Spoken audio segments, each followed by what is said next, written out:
அல்லாஹ் எனக்கு பில்லியனர் ஆகணும் யா அல்லாஹ், மில்லியனர் ஆகணும் யா அல்லாஹ், ஹலாலான முறையில சம்பாதிச்சு எப்படியா அந்த இடத்துக்கு போகணும்னு ஆசைப்படுறேன் யா அல்லாஹ், ஒரு வழியை திறந்து வை யா அல்லாஹ்னு கேட்டிருக்கீங்களா? நீங்கள் கேட்டால் அல்லாஹ் கொடுப்பான்.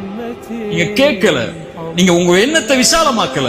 என்னால எப்படி முடியும் நினைக்கிறீங்க? ஒரு முஃமின் எப்படி என்ன முடியும்? அல்லாஹ்வுடைய கஜானாவை அறிந்தவன், அல்லாஹ்வை அறிந்தவன், தட்டினால் திறக்கப்படும் என்று அல்லாஹ்வின் நம்பிக்கை அறிந்தவன் எப்படி விட முடியும்?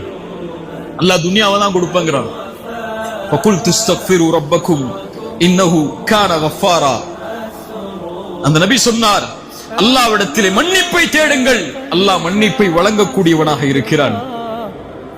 யுர்சிலிஸ் ஸமாஅ அலைக்கும் மித்ராரா. நீங்கள் மன்னிப்பை கேட்டால் அல்லாஹ் மழையை பொழிய வைப்பான். வயும்திதுக்கும் பிஅம்வாலி வபனீன்.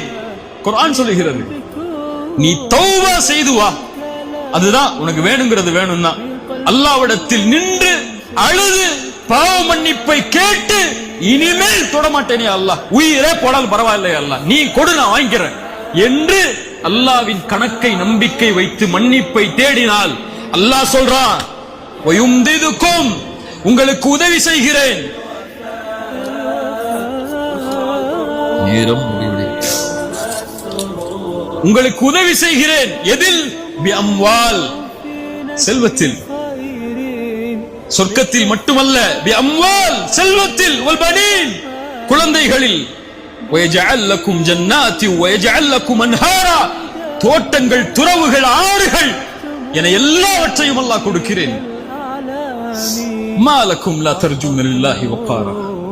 மாலக்கும், ஏன் அவனை அழைக்கவில்லை? ஏன் அவனிடத்திலே வரவில்லை இவர்கள்? உலகத்தின் கடன்காரர்களிடத்தில் சென்று கடனை கேட்கிறாயே, ரப்புடைய கஜானாவில் அவன் உனக்கு கொடுக்க இருக்கக்கூடிய செல்வத்தை கேள், அல்லாஹ்